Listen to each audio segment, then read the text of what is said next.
Good morning. Breaking news చూస్తున్నాం. హైదరాబాద్ పంజాగుట్టలో దారుణం చోటు చేసుకుంది. సొంత తాతయ్యను మనవడు 73 సార్లు కత్తితో పొడిచిన ఘటన ప్రస్తుతం కలకలం రేపుతుంది.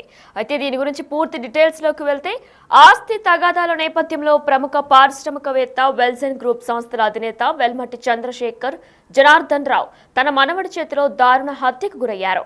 హైదరాబాద్ నగరంలోని సోమాజిగూడలో ఈ ఘటన చోటు చేసుకోగా నిందితుడిని పోలీసులు శనివారం అరెస్టు చేశారు. పంజాగుట్ట పోలీసులు తెలిపిన వివరాల ప్రకారం ఏపీలోని ఏలూరు ప్రాంతానికి చెందిన జనార్దన్ రావు కొన్నేళ్లుగా సోమాజిగూడలో నివాసం ఉంటున్నారు. ఇటీవల తన పెద్ద కుమారుడైన శ్రీకృష్ణను వెల్జన్ కంపెనీకి డైరెక్టర్ గా నియమించారు. మరో కుమార్తె సరోజినీదేవి కుమారుడైన కీర్తి తేజ్ పేరిట 4 కోట్ల షేర్లను బదిలీ చేశారు. ఇక ఇదే క్రమంలో కొన్ని రోజులుగా ఆస్తుల కోసం గొడవలు జరుగుతున్నాయి.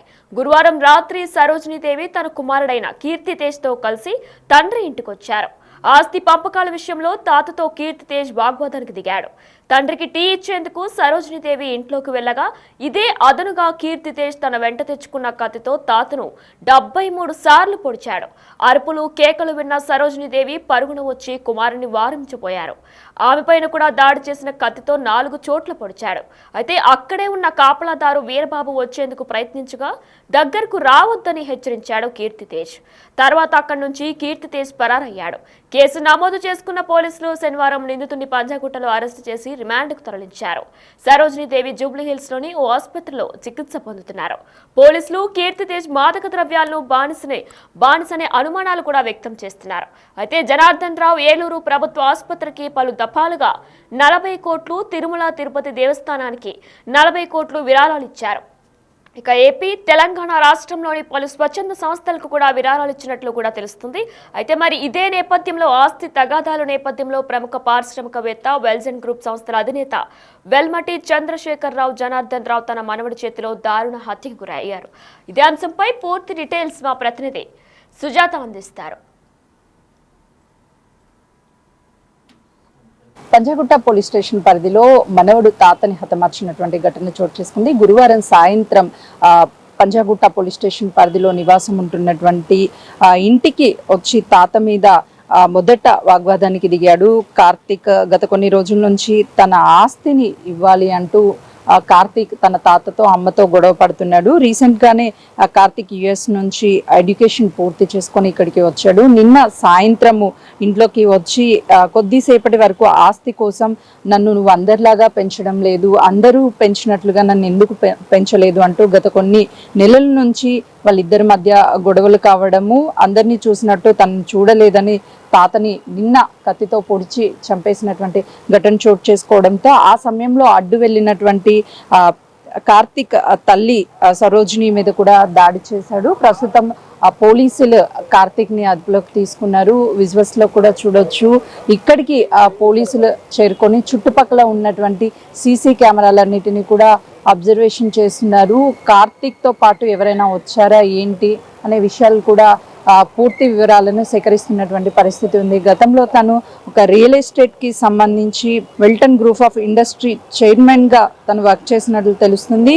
ఆ గత కొన్ని రోజుల నుంచి అటు సరోజ భర్త బెంగళూరులో ఉండడం, ఆ తర్వాత ఇక్కడ కేవలము సరోజిని తండ్రి జనార్దని ఒక్కడే ఉండడంతో సరోజిని ఇక్కడికి వచ్చి తనతో పాటు నివాసం ఉంటుంది. కార్తీక్ యుఎస్ నుంచి తిరిగి వచ్చిన తర్వాత తను ఈ ఫ్యామిలీ మెంబర్స్ అంతా గొడవ పడి లాక్నో హిల్స్ లో తను నివాసం ఉంటున్నాడు ఫ్రెండ్స్ తో. నిన్న సాయంత్రము ఇక్కడికి వచ్చినటువంటి సమయంలో తన కత్తిని తీసుకువచ్చాడు అని చెప్పేసి పోలీసులు చెప్తున్నారు. ఆ కత్తితోనే అడ్డు వెళ్ళినటువంటి తల్లి మీద దాడి చేయడంతో పాటు తన తాతని కూడా చంపేసినటువంటి ఘటన చోటు చేసుకుంది. చుట్టుపక్కలంతా కూడా కమర్షియల్ అంటే షాపింగ్ మాల్స్ ఇవన్నీ ఉన్నాయి.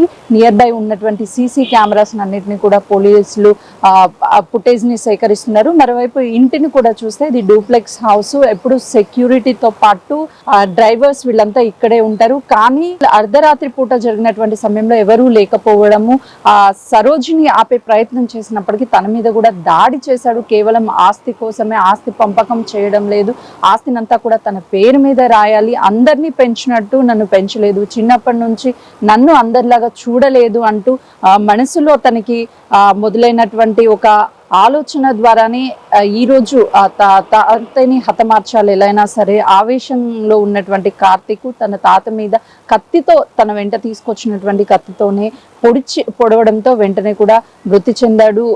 తర్వాత పోలీసులకి కాల్ చేయడము, పోలీసులు రావడము, మృతదేహాన్ని పోస్ట్ మార్టం నిమిత్తం తీసుకువెళ్ళడం. ప్రస్తుతం అయితే కార్తీక్ తల్లి సరోజిని అపోలో హాస్పిటల్లో ట్రీట్మెంట్ పొందుతున్నారు. చిన్న చిన్న గాయాలు అవడంతో తను ఇప్పుడు అవుట్ ఆఫ్ డేంజర్ అని కూడా వైద్యులు చెప్తున్నారు. మొత్తానికైతే మాత్రము మనవడే తాత మీద చిన్నప్పటి నుంచి కోపం పెంచుకుంటూ తన అందరిలాగా నన్ను చూడడం లేదు, వేరుగా చూస్తున్నాడు అని చెప్పేసి తన ఆలోచన విధానంలోనే కొంతమేరకు తను సైకోగా ప్రవర్తించేవాడు అని కూడా చెప్తున్నారు. ప్రస్తుతం ఈ ఇంట్లో కొన్ని సంవత్సరాల నుంచి ఇక్కడే కూతురుతో పాటు ఉంటున్నాడు. ఎప్పుడు కార్తీక్ తనతో కలిసి ఉండేవాడు కాదు, కొంతమేరకు దూరంగా ఉండేవాడు, ఆస్తి మాత్రమే అడిగేవాళ్ళని చెప్తున్నాడు. సరోజిని భర్త బెంగళూరులో జాబ్ చేస్తూ ఉంటాడు, జనార్దన్ రావు ఒక్కడే ఉంటున్నాడు అని చెప్పేసి సరోజిని తన తండ్రితో చేదోడు వాదోడుగా ఉండాలి అని చెప్పేసి ఇక్కడికి వచ్చింది. కానీ కార్తీక్ ఇంటికి వస్తున్నాడంటే ఎప్పుడు భయంగా ఉండేది, ఆస్తి కోసం ఏం గొడవ చేస్తాడు ఏమో అనే ఒక టెన్షన్ ఉండేదని చెప్తున్నారు. ప్రస్తుతం అక్కడ ఉన్నటువంటి సీసీ కెమెరాస్ కూడా చూడొచ్చు. లోపలికి వెళ్ళేటువంటి కార్తీక్ లోపలికి వెళ్ళేటువంటి విజువల్స్, ఆ తర్వాత పొడిచి బయటికి వచ్చినటువంటి విజువల్స్ అవన్నీ కూడా ఆ సీసీ కెమెరాలో రికార్డ్ అయ్యి ఉండొచ్చు అని చెప్పుకోవచ్చు.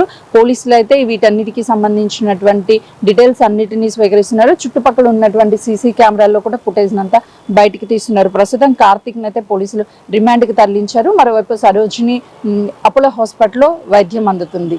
కెమెరామెన్ శ్రీకాంత్తో సుజాత, పంజాగుట్ట పోలీస్ స్టేషన్. ఆస్తి వివాదం ప్రముఖ పారిశ్రామికవేత్త హత్యకు దారితీస్తుంది. ఆస్తి పంచి ఇవ్వడం లేదని తాతను సొంత మనవడే కత్తితో పొడిచి హత్య చేశాడు. అడ్డుకోబోయిన తల్లిపై కూడా దాడి చేశారు. ఈ ఘటన గురువారం రాత్రి బేగంపేట ఏరియాలో చోటు చేసుకుంది. ఈ హత్య గురించి పోలీసులు తెలిపిన వివరాల ప్రకారం వెలమటి చంద్రశేఖర్ జనార్దన్ రావుకు పటాన్ చెరువు బాల్నగర్ పారిశ్రామిక వాడల్లో పరిశ్రమలున్నాయి. ఆయన కుమార్తె సరోజినీ దేవి భర్తతో విభేదాలు రావడంతో తండ్రి వద్దే ఉంటుంది.